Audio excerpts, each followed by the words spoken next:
um, that one person's here. So hi, whoever you are, welcome. I hope you're able to hear me okay.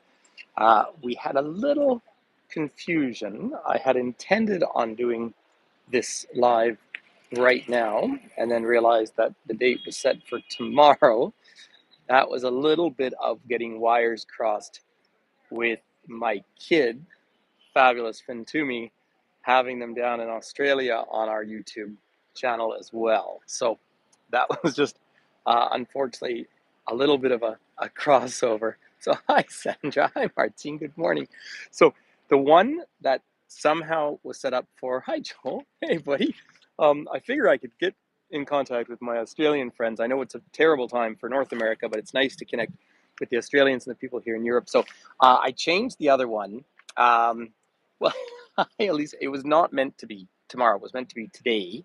And again, it was just, I was setting these up with Finn setting up tours. And so I don't know if it was me or it set itself to to the 27th to Australia tomorrow. But hi Joel, it's good to see you. I would like to welcome everyone to Albania. So I put up a tour for this afternoon time here, which will be good. There is it Finn to me there. Hi there, you super kid. I tried to watch your tour and fell asleep, but welcome. Um, it's so nice to see you. Joel, I do need, my kid is over there in Australia right now, in a very, very wet Brisbane. Today I am in Tirana, Albania. Now I am here with a work thing, but it's, hi Sandra, hi Judy. So it is a work thing, but I actually have a fair bit of free time because it's really just kind of like you call it fam trip, you know, getting to know a place for people who organize tours and products. So these are just absolute honest first impressions. I'm going to spend a good part of the day in the museum that is right behind me here. And it's Joel Finn is going to be heading down to Tassie to see his grandparents. So um, I don't know this trip, but I'm going to spend a good few hours inside that museum today. But I'm at the main square of this very, very interesting city. Hey, Hallie, nice to see you. I got a lot of Scots on board. We got Scots and the Aussies. Um, but we're down here in the main central square. I'm staying about a kilometer away. Interestingly enough, I am absolutely Martine. So the plan is these couple of days here. So today's the day where we're going to have tours and everything in the capital in Tirana here, and then tomorrow is meant to be a very warm day. So probably up into the hills and then down to the coast or vice versa. Um, so really, it's just, it's a week in Albania, which I'm thrilled to be here. And I want to share some of those reasons why. So obviously, Albanian is considered to be one of the most ancient languages spoken in Europe. It is Indo-European still, and that's important to acknowledge. And we say Indo-European, of course, they all have their roots in the Hittite languages. Southern Turkey, Kurdish is really the closest language to Hittite itself. So that is just one, but this was the Illyrian dynasty. That goes right back to the early Greek times, and so deeply historic in this area through here. So that's just one element. But why I think, I don't know about all of you, and it depends on your age range. I always knew it would be intensely beautiful, and you might have seen the little video I did on YouTube flying in yesterday, like as if I'm not going to climb up one of those mountains. I'm going to have to. But of course, Albania was for decades one of the most isolated countries in the whole wide world, and that was under the dictatorship of Enver Hoxha. And it's spelled with an X, but pronounced Hoxha. And he was, of course, the leader of this country that supported Stalin so much that when Stalin died and Khrushchev took over in the Soviet Union and started to liberalize somewhat, they were angry about it here, and they ended up siding then with Maoist China. And I'm staying right by the Chinese embassy. So I was just thrilled to see that, because this was really communist China's voice in the West for many years after World War II. So fascinating but deeply isolated history. You may have read about the bunkers here. Hoxha set about building bunkers for the entire population. So I'm hoping to get into one of those bunker museums while we're here as well. So because of that, you have a lot of this brutalist Soviet-style architecture up and down the streets. Now, my dad came here about 10 years ago, and he said to me, now he lost that 5 years ago, he said, I got to come back in 5 years because the whole thing's under construction. And you certainly do see a lot of construction around. There's a whole bunch of different sites that I just really want to see. There's this pyramid that Hoxha built. It's quite close to here. That I guess is just sitting abandoned now, but that sort of peculiar, again, that sort of peculiar dictatorial communist kind of architecture. But you'll notice out in front of me, there is a minaret. This is the only country in Europe which is majority Muslim, so about 58%. And by the way, Albania is the land of the eagles, and that's why you have that fabulous red flag with the eagle on it, two-headed eagle. But it is majority Muslim, and in fact, so much so that they say that Tirana here, even though this is an ancient city, really in a European sense, it was kind of began functioning as a city under Ottoman rule, of course, until they gained independence from the Ottomans. But here is a national hero from the 1400s, Skanderbeg, and that's Skanderbeg Square where we are here. There's this nice little ride over here on the right. Ramadan Karimi, that's right, Finn. Hey, Michelle. Yeah, it is Ramadan. Finn went to the first night of Ramadan over at his friend's house, who is Moroccan. So that was neat. And I really did. I just wanted to say one side note is obviously I went and visited the Jewish ghetto in Venice, and as if I wouldn't. And the last time I've been to Venice, I went there too, and I would have loved to have done a live tour there, but my reception just seemed to cut in and out with all the dense buildings. So that's why I wasn't able to put on a live video there, but this is excellent reception. So I really did want to share this. So there is the national statue there. Now you can imagine during those decades when this was a totally locked down society, the first time I ever set eyes on Albania, I was 18 years old, camping through Europe, and I was on the island of Corfu. Have a look at it on the map. It's down to the south. Corfu is a Greek island, but it's the one island that's over in the Adriatic rather than down south of mainland Greece. And you'd look across at Albania, and they said in those days that if you tried to swim over to the coast, they would actually shoot you. Do you know they used to have walls around pretty much the whole country? So Albania itself, of course, independent country, needless to say, quite small, about 3.5 million people. Greater Tirana here is about 1 million. So, it's a mid-sized capital city. But the greater linguistic diaspora of Albanian is about 7.5 million people. And there's about 2.5 million Albanians living in places like the United States and Canada and so forth. And there's a big Albanian expat population over in Italy and in Greece. So fascinating. Now, I'm giving you very, very, very first impression, right? So got in later last night, lovely hotel, lovely friendly staff, and easy to communicate in English because sure isn't easy in their language. Falamadurmit. I've learned to say thank you. That's the best I've come up with. But last night, Albania was playing Sweden in a football match, and Albania lost. But it was really fun because we all sat around in the lounge. Hey, thanks, Michelle. In the lounge in the hotel and watched the game, and and everybody was really nice. Like there's nothing aggressive about it. So, like I say, about 58% Muslim, and then about 38% Orthodox. However, Enver Hoxha, when he was again the dictator here, he declared this the first atheist country in the world. So, I mean, what a transition Albania has gone through. What I was told on my last visit to Montenegro is that Montenegro will probably be the next country to join the European Union. Obviously, beautiful Croatia is fully a full member, of course, and uses the euro. They have a lex here, but the lek is 100 lex to a euro, so it's actually you spend euros, same thing either way. But Montenegro will come in, North Macedonia, and then Albania will likely become part of the European Union. So they're certainly charging towards that. Ask me in a few days when I feel like I understand it a little bit better. There's construction everywhere, which is what I was kind of aware of. I know that and I will be at the coast at least for one full day, and a lot of coastal resorts now, beautiful beaches.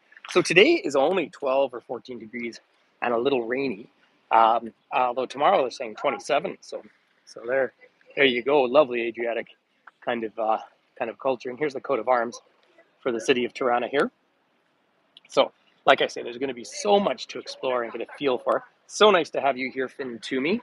I know quite a few people have questions about about this site that Finn has done. He's done a brilliant job putting together a sort of page for virtual tours.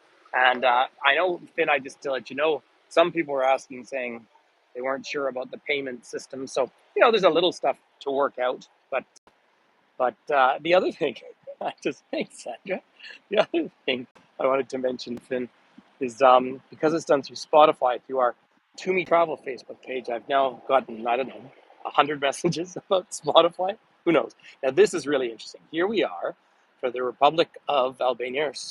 I'm not going to try and pronounce. See their flag, and there's the European Union flag. So that's the Minister of Foreign Affairs. Um, yeah. Oh, Martin, Finn put that together in about 2 days. I mean, I would think that once my kid's all done university, he could actually take over this really neat tour company called To Me Travel. Uh, but say this one, I knew I was going to make it here. Originally, I was meant to be going mostly to Croatia, but it was a big multi-traveler movement, and when Albania came up as an option, I just didn't want to miss that at all. Look at this lovely. I am doing a private. You couldn't see. I don't know, Elise, if there is a newsletter on that site. I think it's a very simple portal that's been put together. But I am doing a private virtual tour this evening here with the organization Wowza too. They're generally care homes, and I think the lights will all be out in the evening. So that should be a really fun thing to do. But this is the main heart and soul, and this whole square apparently was laid out again hundreds of years ago as the cross junctions for this area. With what is, of course, that important control, that important Ottoman presence. And the Ottoman Empire, of course, which we all remember by World War I, was the sick man of Europe. But keep in mind that the Ottoman Empire, first of all, generally speaking, treated minorities better, religious minorities better, and came all the way up, of course, through the Balkans here, which is the main reason why you have a Muslim presence in this part of the country, and of course in Bosnia. You will remember back in October, I was in Mostar. Fascinating place. So I'd love to see those minarets. Fascinating place there, but that was, of course, so caught up in war. Now, in front of the hotel, and it's just unfortunately between the hotel and the square, there wasn't really enough that I felt I could show you on a tour. I wanted to come down to the square. Like literally, I got here 5 minutes before I signed on. But so I thought we all go exploring this big square together. But here, there's a monument in front of the hotel to the gentleman who was the Kosovo Liberation Army, and of course, it's a couple of hours up the road to get to Kosovo, which is Albanian, absolutely, in terms of language. And well, obviously, that's a hotly debated area with Serbia, but Albania now here apparently is very, very peaceful. And anyone I asked, they said, "Oh, extremely safe for tourists." Not that I was worried about it, but pretty easy to come to. So these are all, there's the tourism ministry right there, and tourism plays a huge role. Like I say, it's only 35 minutes to the coast, to Durrës, which is one of those kind of famous beach resort areas. Hey, thanks, Martine. But let's say we're going to do the sort of loop up into the mountains and then down around to the coast and come back. I had originally looked at going up into Kosovo just because I'd like to do that sort of afterwards, but I'm just not really going to have the time to do that. So, that's just the reality.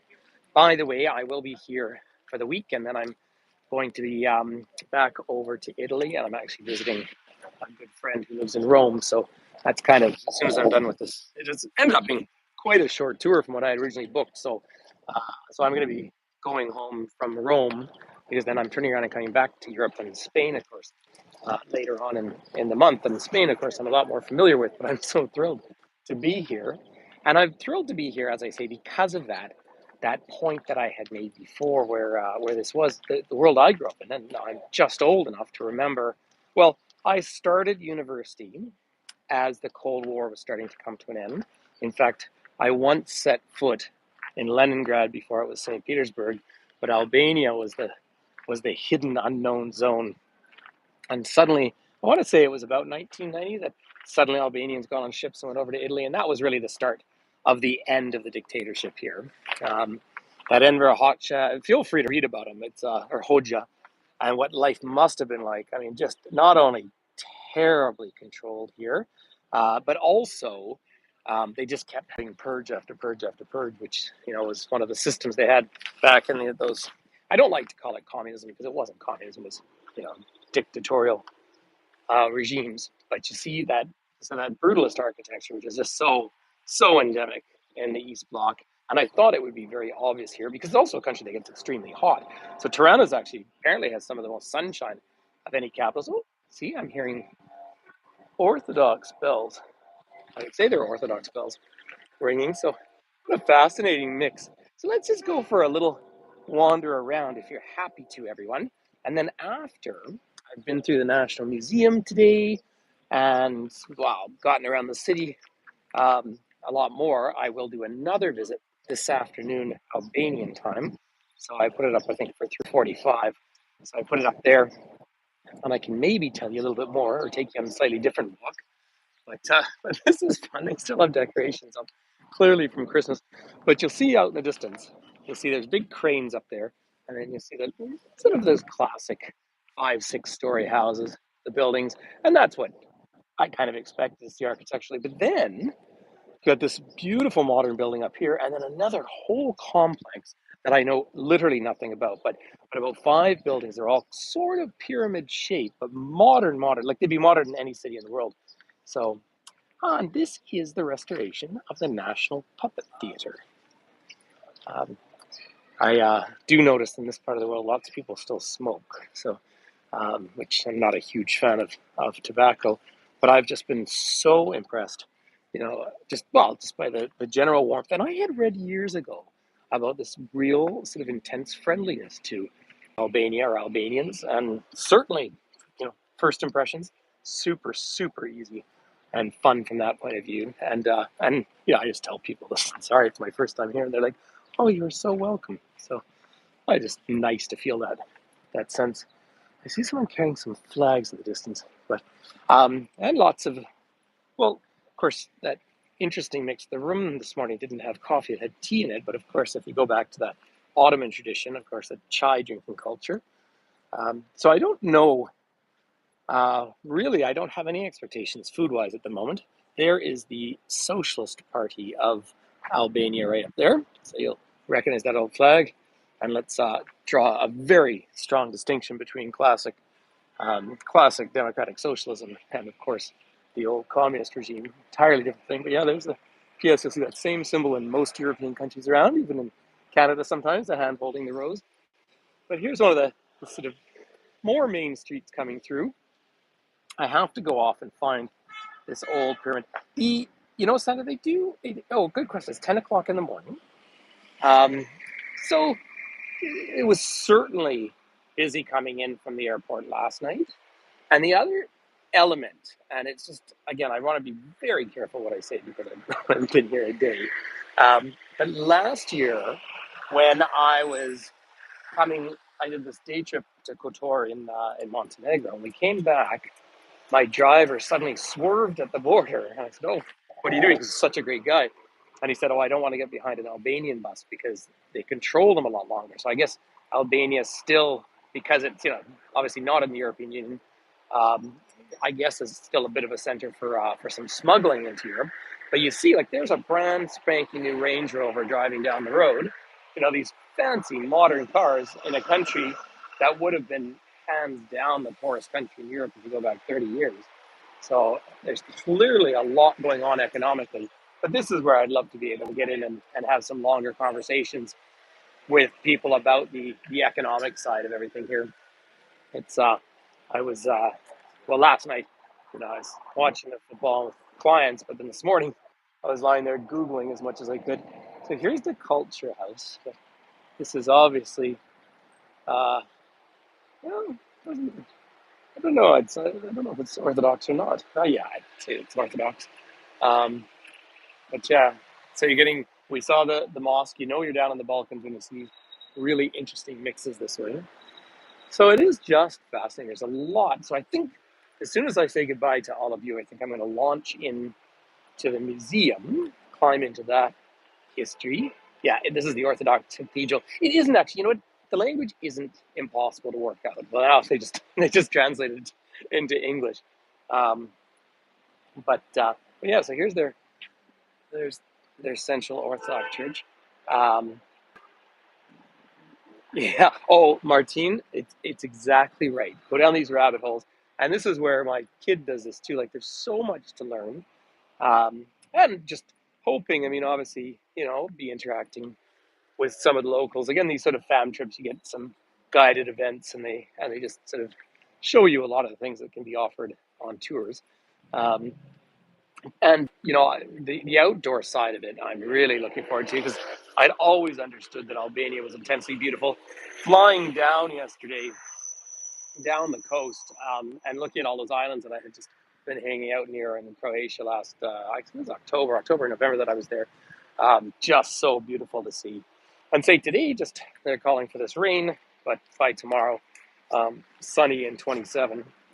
So I'll have my shorts out, but all the people here still have their winter jackets on, because we all have different views of that sort of thing.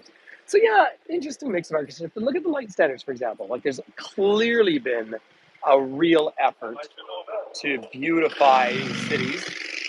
Um, I just cannot imagine what life would have been like back in the days when literally everything was controlled. And I really can't. I just never had exposure to that. Why don't we head over to this big park together, everyone, and then maybe I'll say goodbye. It's so nice to connect with my friends down in Australia too, because I know our time zones are always a challenge. I knew it would be a bit of a challenge trying to talk to my kid as well with the time difference. But I'm so glad that Finn's back down there in Australia, and visiting all the family and having a great time with his mummy. And it's just so nice for them to be there and to catch up with family and grandparents and everyone else. So I'm just a great big articulated bus here. Everyone seems to wait quite politely and dutifully at street corners to go across. Good morning, Richard. Hi there. Um, you're going to get summer temps up there, are you, Michelle? Lucky you. No, well, I'm still not across the street. Yeah, so I guess the whole of Europe is going to get warmer. I had such a beautiful day in Venice. Just spectacular weather, so that was a real treat. Um, on the other hand, uh, right when I got over to get a train into central Venice, literally waited in line, got the machine, bought my ticket, and then the train's on straight. So it took, and then I found a bus in 12 minutes, but that was all a bit of a process. It's just the funny things that happen. This is like a wiener. So interesting that I was just saying, when you get the religious mix here, I see that's the price. So 390 leks for a burger would be €4, 390. So, perfectly good prices. And I had heard that things are good value here. And I would say, again, just at the initial view of it, that all seems to be the case as well. A nice green park, because I hadn't seen a lot of green, although there's lots of lakes around. There's a lake up in the north too. So, I see. It's always fun to get the people who come in spamming things, but that's okay. You get reported and blocked. But I guess that's the nature of having open tours. But you're more than welcome to share these little visits, everyone. But like I say, this afternoon, I will plot out a much better visit. Fully intended. Oh, I see a couple of other cool minarets up in the distance there as well. Hi there. Yeah, you gotta love a good spammer. You do, Sandra. It's, I just find as well. The other thing is, I went to bed reasonably early last night, but the time change for the amount that I travel the world. People ask me, how do I deal with time changes? I don't. It really is something that takes me a while to adjust to.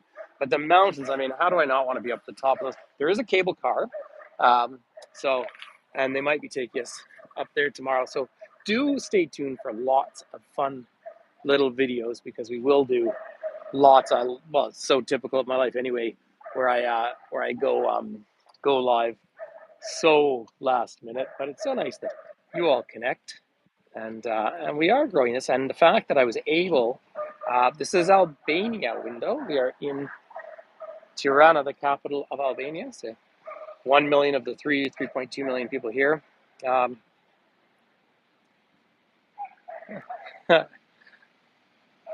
Okay, bye, Canadian president. So there we are. All right, ladies and gentlemen. Well, it's nice to connect with everyone. Well, nice to connect with mostly everyone, but that's the nature of it. But it's really cool that say Finn's online here now and can use this YouTube because it seems to be holding the best connection. So it's nice to have that. So do you see me? Good. Are you here somewhere? All right, ladies and gentlemen. Well, welcome to Tirana. Like I say, I'll come back this afternoon once I've had a bit more time. I have a lunch plan, but museum, then lunch, and then I'll connect back, and then some sort of event tonight. But like I said, I've got a private virtual tour, so it's good to see you all. So everyone stay happy and healthy.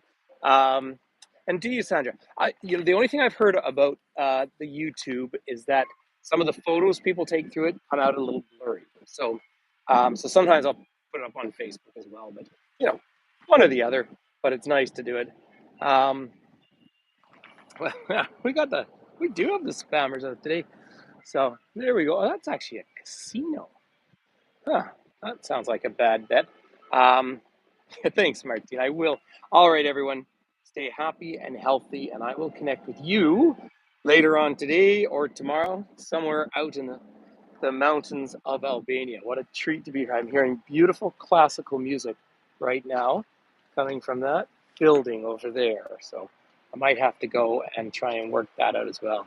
Okay. Hey, keep in touch and thanks for connecting. Thank you for the support too, everyone. That's really nice of you. Hey, thanks, Sandra. Yeah.